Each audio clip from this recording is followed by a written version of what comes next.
அம்மா இந்த வாட்டி ஓட்டு நமக்கு தான், பார்த்து போடுங்க. அண்ணே ஓட்டு உங்களுக்கு தான், போதுமா? ரைட்டுமா.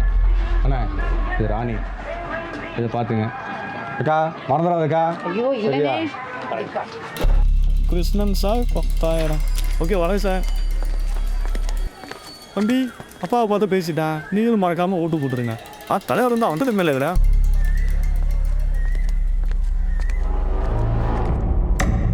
வாப்பா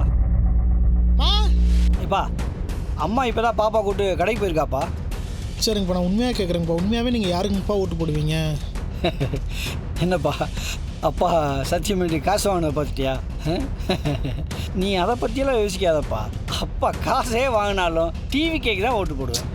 இதெல்லாம் சும்மா உடான்ஸுப்பா. விளாடாதீங்கப்பா, நான் சீரியஸாக கேட்குறேங்கப்பா. எப்பா நான் ஏப்பா விளையாட போகிறேன்?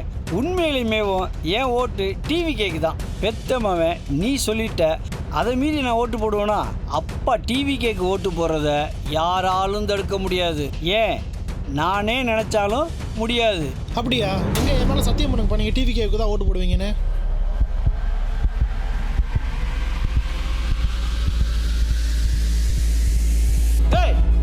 ஓரேன்னு சொல்லிட்டேன், திரும்ப திரும்ப சத்தியம் பண்ணி இத்தியம்னு சொல்லிட்டு இருக்க. பா இப்போ சத்தியம் பண்ணுறீங்களா இல்லையாங்கப்பா? ஏய் சத்தியமா சத்தியம் பண்ண முடியாதுடா. எதுக்கு பண்ண முடியாது? ஏய் ஓட்டு போறதெல்லாம் அது என்னோட விருப்பம். அதுக்கு தான் போடணும், இதுக்கு தான் போடணும்னு நீ என்கிட்ட சொல்லக்கூடாது, புரியுதா? நீங்கள் சொல்கிறதெல்லாம் சரிதான்ப்பா, இருந்தாலும் பரவாயில்லப்பா, சத்தியம் பண்ணுங்கப்பா. ஏய் சொல்லிக்கிட்டே இருக்கேன், ஒருத்தருக்கு ஓட்டு போடணும் சத்தியம் வாங்குறது எவ்வளவு கேவலம் தெரியுமாடா? இது கூட புரியாத தக்குரியா இருக்க. எது நான் தற்கூரி? இப்போ நான் வர்றதுக்கு முன்னாடி 10,000 வாங்கிட்டு உங்கள் பர்சுக்குள்ளே வச்சிங்களே, அது உங்களுக்கு தற்கூரித்தனமாவோ இல்லை தப்பாவோ தெரியல. இப்போ நான் உங்ககிட்ட சத்தியம் கேட்கறது தான் தற்கூரித்தனமா தெரியுதுல்ல? ஏய் அது என்னோட இஷ்டம்டா. ஒருத்தட்ட காசு வாங்கிட்டு ஓட்டு போடுறதும் போடாததும். காசே வாங்காட்டி கூட நான் என் கட்சிக்கு தான் ஓட்டு போடுவேன். ஆனா நீ இதுக்கு தான் ஓட்டு போடணும்னு என்கிட்ட வந்து கம்பல் பண்ணி கேட்குறியே, அதுதான்டா கேவலமான விஷயம். சரிப்பா, நான் கேவலமானவனாவே இருந்துட்டு போறேன். சில கேவலமான விஷயத்த சில கேவலமான விஷயத்தினால தான் சரி பண்ணணும், அது ஒன்றும் தப்பு இல்லைல. கேவலத்தை மாத்தணுமா? அப்படி என்னடா இந்த ஆட்சியில கேவலத்தை கண்டுட்டீங்க? ஏன் தலைவன்கிட்ட இல்லாதது அப்படி என்னடா உங்கள்கிட்ட இருக்கு? வால் மட்டும் என்ன ஒழுங்கா? சரி, நான் கேட்குற கேள்விக்கு நீ மட்டும் சரியா பதில் சொல்லிட்டேன்னா நான் உங்களுக்கே ஓட்டு போறேன்டா. உன்னால சொல்ல முடியலைன்னா நீ என் மேல சத்தியம் பண்ணி என் தலைவனுக்கு தான் நீ ஓட்டு போடணும். முடியுமா? சரிப்பா, நீங்க கேளுங்க, நீங்க சொன்ன மாதிரியே நான் பண்றேன். உங்களால சுயமா சினிமாக்குள்ள வந்த மாதிரி பேசுற. அவங்க அப்பா டைரக்டர், உங்களால அவங்க அப்பா ஹீரோவை வச்சு படம் எடுத்ததுனால தானே சினிமாக்குள்ளேயே வர முடிஞ்சுச்சு. நீங்க சொல்றது சரிதான்ப்பா, அவங்க அப்பா இல்லைன்னா சினிமாக்குள்ள வந்திருக்க முடியாதுதான். இப்போ நீங்க எப்படிப்பா கான்ட்ராக்டர் ஆனீங்க? உங்களை உங்க அப்பா காலேஜில் சேர்த்து விட்டதுனால தானே உங்களால் படிக்க முடிஞ்சது, கான்ட்ராக்டர் ஆக முடிஞ்சது. உங்களை உங்க அப்பா எப்படி சேர்த்து விட்டு நீங்க கான்ட்ராக்டர் ஆனீங்களோ, என்ன எங்க அப்பா எப்படி சேர்த்து விட்டு நான் இன்ஜினியர் ஆனனும், அதே மாதிரி அவங்க அப்பா அவரை சினிமாவில் சேர்த்து விட்டுருக்காரு, நடிகன் ஆயிருக்காரு. எல்லாருக்கும் விசிட்டிங் கார்டு அவங்க அப்பா தானே. ஏய் சும்மா சொல்லாத. எங்க அப்பா என்னை காலேஜில் மட்டும் தான் சேர்த்து விட்டாரு. நான் நல்லா படிச்சதுனால தான் இன்னைக்கு இந்த பொசிஷன்ல இருக்கேன். அதுக்காக உங்களுடைய என்ன கம்பேர் பண்ற வச்சுக்காத, புரியுதா? சரி, நீங்க சொல்ற மாதிரியே கூட இருக்கட்டும். நம்ம தமிழ் சினிமாலையும் எத்தனையோ பெரிய டைரக்டர் அவங்க பையனை ஸ்டாராக்க ட்ரை பண்ணாங்க, ஆனா அதெல்லாம் முடியலையே. எல்லாராலையுமே தளபதி ஆக முடியலையில. என்னதான் உங்க அப்பா சேர்த்து விட்டாலும் நீங்க இன்னைக்கு படிச்சு ஜெயிச்சது உங்களால தானா, இன்னைக்கு நடிச்சு ஜெயிச்சது அவரால் தானே. அது எப்படி இதை மட்டும் உங்க வசதிக்கு ஏற்ற மாதிரி மாத்திக்கிறீங்க? சினிமா ஊரா, நான் அதை பேசல, அரசியலை பேசுவோம். மக்களுக்காக இவன் என்ன பண்ணியிருக்கான்னு இவனுக்காக ஓட்டு என்கிட்ட வந்து கேட்குற நீ? ஏதாவது ஒரு பிரச்சனை நின்றுப்பானாடா இவனுக்காக நீ ஓட்டு கேட்கறதுக்கு? ஓட்டு போட்டு ஒருத்தரை உட்கார வச்சிருக்கிறதுனால உங்க வாழ்க்கை என் வாழ்க்கை எப்படி மாறி இருக்குன்றது உங்க கண்ணுக்கு தெரியல. நம்ம ஓட்டே போடாத ஒருத்தர் நமக்கெல்லாம் என்ன பண்ணியிருக்காருன்றது தான் உங்களுக்குலாம் கேள்வியா இருக்குல்ல. அப்புறம் நான் சொன்னீங்க மக்களுக்கு எந்த ஒருதலையுமே நிக்கலையா? இப்போ சொல்றேன் கேளுங்க. இலங்கை தமிழருக்கான போராட்டம், மீனவருக்கான போராட்டம், ஜல்லிக்கட்டு போராட்டம், இப்படி தமிழ்நாட்டில் எங்க போராட்டம் நடந்தாலும் போய் கலந்துட்டு இருந்திருக்காரு. நீட்ல அனிதா இருந்தப்ப அவங்க வீட்டில் போய் பார்த்தது மட்டும் இல்லாம யார் யாருக்கு தமிழ்நாட்டில் என்னென்ன பிரச்சனை நடந்தாலும் அவங்க வீட்டில் போய் பார்த்துட்டு இருந்திருக்காரு. இப்போ வரைக்கும் போராட்டம் கூட ஓகே. காசா மக்களுக்கு என்ன பண்ணிருக்காங்கன்னு தானே கேட்க போறீங்க? அதான் அதான் உதவி ஒன்றா சொல்லக்கூடாதும்பாங்க, ஆனால் உங்களை மாதிரி ஆளுங்கிட்ட சொல்லாமல் இருக்கவும் கூடாது. சொல்கிறேன் கேளுங்க. கொரோனா டைமில் 1.5 கோடி, அப்புறம் சென்னையில் வெள்ளம் வந்தப்ப 5 கோடி, அப்புறம் கடல் கொந்தளிப்பில் பாதிச்சவங்களுக்கு 5 லட்சம், அப்புறம் ஸ்டெர்லைட்டில் போலீஸ் சுட்டு கொண்டாங்களே அவங்க ஒவ்வொரு குடும்பத்துக்கும் 1 லட்சம், அப்புறம் கஜா புயல், இப்படி எங்கே என்ன பிரச்சனை நடந்தாலும் அதுக்கும் ஃபினான்ஷியலாக ஹெல்ப் பண்ணிட்டு தானே இருக்காரு அவரு. டேய் 200 கோடி சம்பளம் வாங்குறவனுக்கு 5 கோடி, இந்த 1.5 கோடி எல்லாம் பெரிய விஷயமாடா? அதுதானே, உதவி செஞ்சாலும் கேள்வி, செய்யலைனாலும் கேள்வி, எது பண்ணாலும் கேள்விதான். இல்ல 5 கோடினாலும் அவர் உழைச்சி சம்பாரிச்ச காசுல இருந்து எடுத்து செலவு பண்ணதுப்பா. மக்கள் காசை மக்களுக்கே செலவு பண்ணிட்டு அதை ஓசின்னு சொல்லி மக்களையே அசிங்கப்படுத்தல. சரி, இவ்வளவு பேசுறீங்களே நீங்க. இத்தனை வருஷமா நீங்க ஓட்டு போட்ட ஒருத்தர் அவர் சொந்தமா சம்பாரிச்ச காசுல இருந்து மக்களுக்கு எதனா 1 ரூபா செலவு பண்ணா யாராவது ஒருத்தரை சொல்லுங்க பாப்போம். நீங்க இந்த இப்ப நான் வர்றதுக்கு முன்னாடி 10,000 ரூபாய் வாங்கி பாக்கெட்டுக்குள்ள ஒழிச்சு வச்சுங்களேன், அது யார் காசு? அது நம்ம காசு தானே. இப்படி ஓட்டு போட்டவங்க மேலேயே இல்லாத எதிர்பார்ப்பு விஜய் மேல இருக்குன்னா அப்ப தப்பு அவருதா இல்ல உங்களுதா? டேய், அவனுக்கு என்ன அரசியல் அறிவு இருக்குன்னு அரசியலுக்கு வரா? எங்க ஆளுங்களுக்கு இருக்கிற அரசியல் அறிவுல ஒரு பாதி இருக்குமாடா? கரெக்ட் தான்ப்பா. உங்க ஆளுங்க அளவுக்கு எங்களுக்கு அறிவு இல்லதான். உங்க ஆளுங்க அறிவை பார்த்து தான் இந்த உலகமே வியந்ததேப்பா. ஏன்னா இந்த உலகமே வியந்த அளவுக்கு பண்ணீங்க பாருங்க ஒரு ஊழல். இப்ப வரைக்கும் அது வேர்ல்டு ரெக்கார்டு. அந்த ரெக்கார்டு அடிக்கிறதுக்கு உலகத்திலேயே வேற எந்த ஊழலும் இப்ப வரைக்கும் நடக்கல. அந்த வேர்ல்டு ரெக்கார்டை அடிக்கிற அளவுக்கு இருக்கிற அறிவு எங்களுக்கு வேணான்றேன். அதுக்கப்புறம் ஜெயிக்கிறதுக்கு முன்னாடி 500 ரூபாய்க்கு சிலிண்டர் கொடுக்குறோம், அதுக்கு 100 ரூபா மானியம் கொடுக்குறோம், 75 ரூபாய்க்கு பெட்ரோல் கொடுக்குறோம், டோல்கேட்டை மூடுறோம், அப்புறம் விவசாய கடன்ல இருந்து கல்வி கடன்ல இருந்து நீட் தேர்வு வரைக்கும் ரத்து பண்றோம், 2 மாசமா இருந்த கரண்ட் பில்ல 1 மாசமா கட்டுற மாதிரி மாத்துறோம். அப்படி ஏதோ ஒன்று சொன்னாங்களே, மெயினா மதுவிலக்கு அமல்படுத்துறோம்.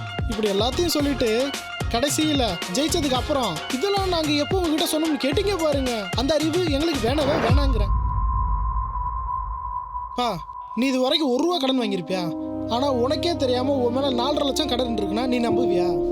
உங்களுக்கு 10,000 கொடுத்ததும் மகளிர் காசுன்னு அம்மாவுக்கு 5,000 கொடுத்தது மட்டும்தான் உங்க எல்லாரு கண்ணுக்கும் தெரியுது. ஆனா தமிழ்நாட்டோட மொத்த கடன் எவ்வளவு தெரியுமா? 10.5 லட்சம் கோடி. இங்க இருக்க ஒவ்வொரு குடும்பத்து மேலையும் 4.5 லட்சம் கடன் இருக்கு. அப்படி உங்களோட கடன் காசையே எடுத்து உங்களுக்கே அதை திருப்பியும் கொடுத்து நல்ல பேர் எடுக்கிறாங்க பாத்தீங்களா? அந்த அறிவு எங்களுக்கு வேணவே வேணாங்கிறேன். சரி சரி, அறிவை விடு. ஒரு தகுதி வேணாமா அரசியல் வர்றதுக்கு? இவன் என்ன தகுதி இருக்கு? இப்படிதான் ஜெயலலிதா அம்மா சட்டசபைக்குள்ள வரப்போ உனக்கெல்லாம் என்ன தகுதி இருக்குன்னு சேலையை பிடிச்சி இழுத்து வெளியே தள்ளி விட்டாங்க. அப்ப அந்த அம்மா முடிவு பண்ணுச்சு, இதுக்கப்புறம் சிஎம் ஆகிட்டு தான் சட்டசபைக்குள்ள வருவேன்னு. அதே மாதிரி ஜெயிச்சு உள்ள வந்தாங்களேப்பா. இப்ப என்னதான் சிங்கப்பெண் சொல்லி தலையில தூக்கி வச்சு கொண்டாடினாலும் அப்ப தகுதியிலேருந்து தானே வெளியே பிடிச்சி தள்ளி விட்டீங்க. உங்களை மாதிரி ஆளுங்க கிட்ட இருக்க ஒரு பெரிய பிரச்சனை என்ன தெரியுமா? இங்க ஒருத்தர் புதுசா ஒண்ணு பண்ணணும்னு நினைச்சு இறங்கிட்டானா போதும், உடனே இவன்லாம் ஒரு ஆளா, இவனுக்குலாம் என்ன அறிவு இருக்கு, இவனுக்குலாம் என்ன தகுதி இருக்குன்னு சொல்லி அவனை கீழே இழுத்து போட்டுறது. உங்களை பொறுத்த வரைக்கும் ஒருத்தர் ஜெயிக்கிறதுக்கு முன்னாடி அறிவு இல்லாதவன், தகுதி இல்லாதவன். இதுவே ஜெயிச்சதுக்கு அப்புறம் அவனை ரோல் மாடலாவோ இன்ஸ்பிரேஷனாவோ ஏன் தலைவனாவோ கூட ஏத்துப்பீங்க. சரி சரி, தகுதி தேவையில்லதாப்பா, ஒரு தைரியம் வேணும்ல. உங்களால் தான் மைக்க பார்த்தோன்னே ஓடிடான்ல, ஏதாவது ஒரு ப்ரெஸ் மீட்டாச்சும் வச்சிருப்பானா? தப்பி தவறி உங்களால் சிஎம் ஆகிட்டாலுமேவும் சென்ட்ரல் கவர்மெண்ட்லேருந்து வரக்கூடிய நிதியை இவன் எப்படி தைரியமாக வாங்கி கொடுப்பானு எப்படி நம்புறது? உங்க தலைவர் மட்டும் பிரச்சனை நல்லா ஹேண்டில் பண்றாரா என்ன? ஏன்பா எனக்கு புரியல. நீங்க கஷ்டப்பட்டு ஓட்டு போட்டு சிஎம் சீட்ல உட்கார வச்சிருக்க அவரேவும் பிரஸ் மீட் கொடுக்கறது இல்ல. அப்படியே பிரஸ் மீட் வச்சாலும் அவர் என்ன பேசணும்னு சொல்லி முன்னாடியே பிரஸ் கிட்ட கேள்வியும் கொடுத்து தான் கேள்வியும் கேட்குறாங்க. அப்படி ஓட்டு போட்டு பேசக்கூடிய இடத்துல இருக்கிற அவரே பேச மாட்டாரு. இவர் பேசலங்கிறது தான் உங்களுக்கு பிரச்சனையா இருக்குல்ல? சரி, இவர் பிரஸ் மீட்டே வைக்கிறாருன்னே கூட வைங்க, நீங்க என்ன பண்ணுவீங்க? உங்க சேனல்ல இருக்க ஆளுங்களையே உள்ள விட்டு கேள்வியை கேட்டு இவரை ஜோக்கராக்கி சோழியை முடிச்சு விட்டுருவீங்க, அதானே? டேய், அதெல்லாம் எப்படி பண்ணுவாங்க? அதான் பண்ணாங்களேப்பா. இவர் பேரு கொண்ட ஒரு நல்ல மனுஷனை, கேப்டன் விஜயகாந்த். அவரை விடவா ஒரு தைரியமான ஆள் இருப்பாங்க. ஆனா பிரஸ் மீட்னு சொல்லியே இல்லாதது பொல்லாதுன்னு எல்லாருமே கேள்வி கேட்டு அவரோட இயலாமையை யூஸ் பண்ணி ட்ரோல் மெட்டீரியல் ஆக்கி அரசியல்னு இல்லை மொத்தமாக முடிச்சு விட்டாங்களேப்பா. எங்கெல்லாம் நல்லா உஷாராக தான் இருக்காரு. அவர் பிரஸ் மீட்டே கொடுக்காம இருக்கிறதா நாங்களுமே நல்லதுன்னு நினைக்கிறோம். அப்படி எங்களுக்கு கொடுக்கணும்னு தோணுச்சுன்னா எங்களுக்கு யாருக்கிட்ட கொடுக்கணும்னு தோணுதோ அவங்ககிட்டே நாங்கள் கொடுத்துக்கிறோம். உங்களால கட்சி ஆரம்பிச்சே 1 வருஷம் தாண்டா ஆகுது, அதுக்குள்ள என்ன பெரிய மாற்றத்தை கொண்டு வந்துட போறாரு? ஏற்கனவே ஒரு பெரிய மாற்றத்தை கொண்டு வந்துட்டாருப்பா. முன்னாடியெல்லாம் அரசியல் நியூஸை டீ கடையில் பெரியவங்க தான் பேசிகிட்டு இருப்பாங்க. டீ கடையில் கூட அரசியல் நியூஸை பெரியவங்க தான் பார்த்துக்கிட்டு இருப்பாங்க. ஆனால் அரசியலுக்கும் நமக்கும் சம்மந்தமே இல்லைன்னு இருந்த யங்ஸ்டர்ஸ் எல்லாம் இப்போ அரசியல் என்னன்னு தெரிய ஆரம்பிச்சிருக்கு, பேச ஆரம்பிச்சிருக்காங்க.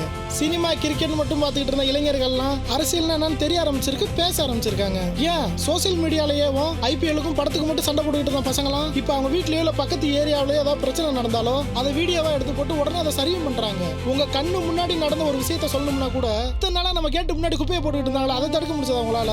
இல்லை நைட்டு வெளியே போறப்ப பாட்டிலுக்கு 10 ரூபா குடிச்சிட்டு தங்கச்சிக்கிட்ட பிரச்சனை பண்ணாங்களே, அதை தடுக்க முடிஞ்சதா? நீங்க கம்ப்ளைண்ட் பண்ணி கூட அதெல்லாம் தடுக்க முடியலையாப்பா. ஆனா நான் 2 வீடியோ தான் போட்டேன், 2 நாள்ல எல்லாமே மாறுச்சு. அவர் வர்றேன்னு சொன்னதுக்கு இவ்வளவு மாறுது, அப்ப வந்தா எவ்வளவு மாறும் நீங்களே யோசிங்கப்பா. அப்படி ஒரு மாற்றத்தை கொண்டு வரதுக்காக தானேப்பா அவர் அவ்வளவு பெரிய ஸ்டார்ன்ற அந்தஸ்தையை தூக்கி போட்டு வராரு. அதுக்காகவாவது ஒரு வாய்ப்பு கொடுக்கலாமேப்பா. ஏய், என்னடா எல்லாரும் சினிமாவில் 200 கோடி விட்டுட்டு வந்துட்டாரு, 300 கோடி விட்டுட்டு வந்துட்டாருன்னு பீத்திக்கிறீங்க. சினிமாவில் 300 கோடி அடிச்சா அரசியலில் 3000 கோடி அடிக்கலாம்னு அவனுக்கு தெரியும். அதனாலதான் அவன் சினிமா விட்டு அரசியலுக்கு வந்துட்டான். புரியுதா? சரி, 3000 கோடி எப்போ அடிக்க முடியும்? ஊழல் பண்ணா. இவங்க எல்லாம் ஊழல் பண்ணியிருக்காங்க, அடிச்சிருக்காங்க. இவர் ஊழல் பண்ண மாட்டேன்னு சொல்லிட்டு தானே இப்போ அரசியலுக்கே வராரு. அரசியலுக்கு வர்றதுக்கு முன்னாடி எல்லா அரசியல்வாதிகளுமே நாங்கள் ஊழல் பண்ண மாட்டோம், நேர்மையாக தேர்ப்போம்னு சொல்லுவாங்க. ஆனால் வந்ததுக்கு அப்புறம் தானே தெரியும் அவங்களுடைய சுயரூபம். இத்தனை காலம் நாங்கள் பார்க்காததா. நீங்களே சொல்றீங்க எல்லாரும் மாதிரி ஏமாத்திடுவாங்கன்னு. எல்லாரும் மாதிரியுமேனா அப்படி எத்தனை பேர் நீங்கள் அப்படி ஆளை வச்சுட்டீங்க? உங்க அப்பா காலத்துல இருந்து உங்க காலம் வரைக்கும் ஏதோ 10 கட்சியை ஜெயிக்க வச்சுட்ட மாதிரி நீங்க பேசுறீங்க. 60 வருஷமா 2 கட்சியை தான் ஜெயிக்க வச்சுக்கிட்டு இருக்கீங்க. இதுல எல்லாரும் மாதிரியும் வேணா. அப்ப நீங்க ஓட்டு போட ஆரம்பிச்ச காலத்துல இருந்தே நல்லவன் எவனையுமே பார்க்கணும் தானே அர்த்தம். மாத்தி கீத்தி போட்டா தானே நல்லவங்களும் இருக்காங்களா இல்லையான்னு தெரியும். விஜய் தான் இல்ல, விஜயகாந்த் சிஎம் இருந்தாலும் ஊழல் பண்ணாம இருந்திருக்கலாம். இல்ல புதுசா வேற யாராவது வந்திருந்தாலும் ஊழல் பண்ணாம இருந்திருக்கலாம். ஆனா நீங்க யாரதான் வர விட்டீங்க? புதுசா எவன் வந்து நின்னாலும் இவனுக்கு என்ன தெரியும், அவனுக்கு என்ன புரியும்னு சொல்லி எவனையும் வளர விடுறது இல்ல. ஊழல் பண்றவங்களுக்கே ஓட்டு போட்டு ஜெயிக்கவும் வச்சிடுறீங்க. ஊழலே இல்லாத ஆட்சி இருந்தது எப்போ? நீங்க ஓட்டே போடாத காமராஜர் காலத்துல இருந்தது. அதே ஆட்சியை மறுபடியும் கொண்டு வரதுக்காக தான் இப்போ உங்ககிட்ட நாங்கள் போராடிக்கிட்டு இருக்கோம்.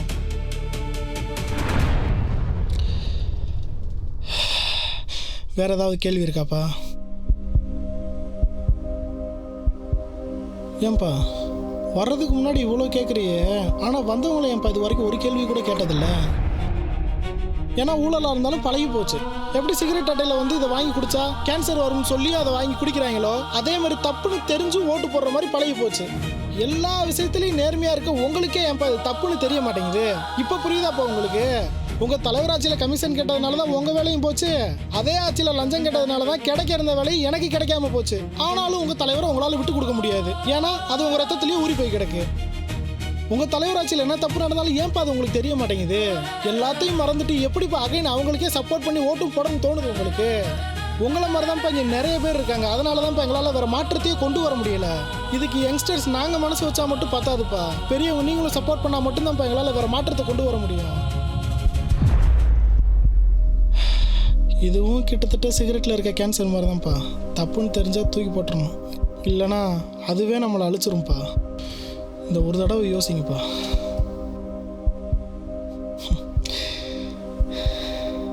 எல்லா விஷயத்தையும் ப்ராக்டிக்கலாக புரிஞ்சுக்கக்கூடிய ஆளுப்பா நீங்கள். ஆனால் உங்களையும் என்னால் மாற்ற முடியல, இதில் மற்றவங்கள அந்த மனுஷன் வேறு எல்லாரையும் வேறு நம்பி இறங்கிட்டாரு. ஆனால் உங்கள் சப்போர்ட் இல்லாமல் எங்களால் ஜெயிக்கவும் வர முடியாது. உங்கள் ஜென்ரேஷனில் சரி எது தப்பு எதுன்னு தெரியாமையே நீங்கள் வாழ்ந்துட்டீங்க. ஆனால் இப்படி எங்களால் வாழ முடியலப்பா. இதுக்கப்புறம் தான் என் வாழ்க்கை, என் புள்ள வாழ்க்கை, தங்கச்சி வாழ்க்கைன்னு எல்லார் வாழ்க்கையும் இந்த ஜென்ரேஷன்லேயே எல்லாத்தையும் மாற்றலாம்னு நினச்சோம்ப்பா. ஆனால் மாற்றம் வரணும்னா நம்ம மாறணும். சரிப்பா, நீ உன் தலைவனுக்கே ஓட்டு போட்டுற.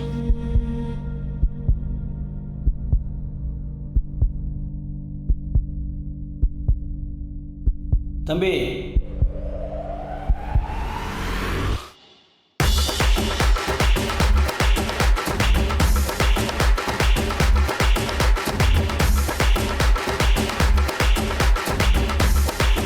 என் நெஞ்சில் குடியிருக்கும்